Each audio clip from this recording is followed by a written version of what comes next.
आप किसानों के बीच में खड़े हैं, मंडी में खड़े हैं, कहीं न कहीं जैसे विरोध सोशल मीडिया पे किसानों का देखा जा रहा है। ऐसे में आप कैसे देख रहे हैं कि किसान कैसे आपके साथ और भारतीय जनता पार्टी के साथ खड़े हैं? ये सवाल आप किसानों से पूछते तो ज़्यादा अच्छा रहता। मैं तो कल भी यहीं खड़ा था, मैं परसों भी यहीं खड़ा था। मैं जब भी आता हूँ तो सबसे पहले अनाज मंडी में आके देखता हूँ सफाई है कि नहीं है, कहीं कोई झाड़ियाँ तो नहीं है, किसी को कोई प्रॉब्लम तो नहीं है। सबको मिलता हूँ और इनको इंसिस्ट करता हूँ कि भाई मंडी में बैठा करो, किसान को फ़ायदा होगा, मंडी को कामयाब करो। ये आज का नहीं है मेरा, ये 4 साल से प्रयत्न कर रहा हूँ। पहली जो दुकान खुलवाई है वो मैंने मेरी खुद की खुलवाई है, यहाँ पे सामने है मेरी। और मैं खुद किसान का बच्चा हूँ, मैं दर्द समझता हूँ। मेरे दिन में 16 घंटे किसान के लिए जाते हैं। आप यहाँ से जब निकलें तो जिस मर्जी रोड पे जाके आप पहले गांव में ब्रेक ले लीजिएगा, वहाँ भी किसान के खेतों में खाड़े का काम चल रहा होगा। अभी अगर मेरी और दूसरी रिक्वेस्ट ये कि 1 किलोमीटर दूर एक लोधेसर गांव है, प्लीज़ आप ज़रूर जाइएगा और आपको रोड पे ही काम चलता हुआ दिखाई देगा। सारा दिन यही सोचते हैं, हम मंडी में रहते हैं और ये सब किसान इनसे पूछिएगा, आप इन्हीं की सोचते हैं सारा दिन। आपकी भूमिका तो सेवक के रूप में रही है। आप चाहे लाइब्रेरी की बात हो, चाहे जिम की बात हो, वो मिलती रही है और किसानों को जो लाभ मिला है उसको आप कैसे देखते हैं देश के अंदर? देखो, मैं इतना बड़ा नेता नहीं हूँ और राजनीति मेरा कोई शौक़ भी नहीं है।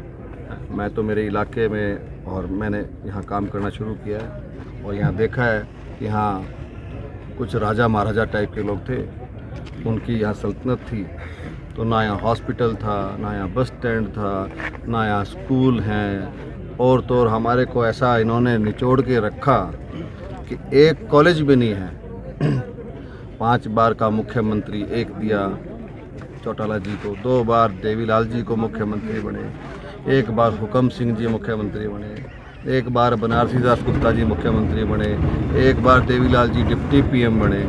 उसके बाद लगातार चुनाव जीतते रहे, डिलिमिटेशन से पहले भी और डिलिमिटेशन के बाद भी 23 बार ये लोग चुनाव जीते।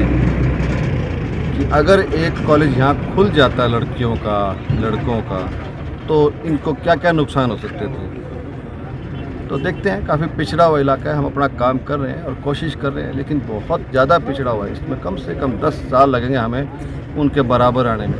अगर चौटाला गांव में कॉलेज हो सकता है, चौटाला गांव में हॉस्पिटल हो सकता है, चौटाला गांव में एक स्टेडियम पता नहीं 90 करोड़ का बताएं 100 करोड़ का हो सकता है, वहाँ अगर सीवरेज हो सकती है तो ये चौपटा तो छोटा सा ही है। इसमें जब 2 लाइन और लग जाती सीवरेज की तो क्या दिक्कत थी, ये मंडी डेवलप हो जाती।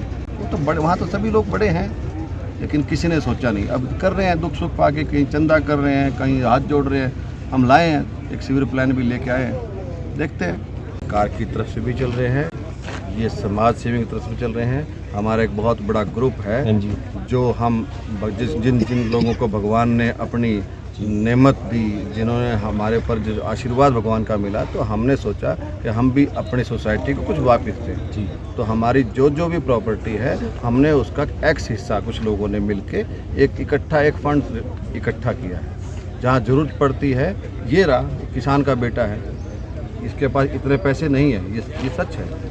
इन्होंने भी 5 लाख रुपए दिए, मैंने भी दिए, तो इन्होंने भी दिए इकट्ठे करके। इन्होंने अपने साथियों से इकट्ठे किए और आज एक गौशाला में 2 रूम है, एक इनका है, एक हमारे साथियों का। तो हम सब लोग मिल के काम कर रहे हैं, क्योंकि सरकार अकेला नहीं कर पाती है। जब सब लोगों का इंटरेस्ट होता है तो फिर उसमें भूमिका जो है आम जन की ज़्यादा रहती है। कार्यकर्ता नहीं बचे अभी ये सब लोग, मैंने इनसे पूछ के ही ये निर्णय लिया है और अभी सब लोग भारतीय जनता पार्टी के सदस्य हैं।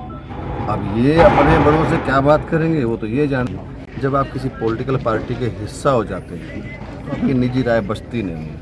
वहाँ बोर्ड्स होते हैं, परिषद होती है, संसदीय बोर्ड है, बड़े संत हैं, कई लोग तो पार्टी में बहुत बड़े बड़े, तो उनके ही निर्देश, उनकी सलाह मान के ही काम किया जाता है। यहाँ खुद की इच्छाएँ नहीं रखी जाती।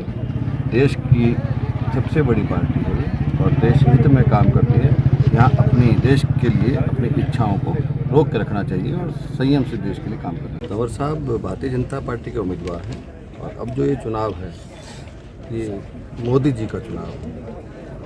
जिस प्रकार मोदी जी ने देश के लिए काम किया है, पिछड़े के लिए अंतिम व्यक्ति तक जो सोच रखी है, उसका यही परिणाम होगा कि अशोक तंवर काफ़ी अच्छे वोटों से यहाँ जीत जाए।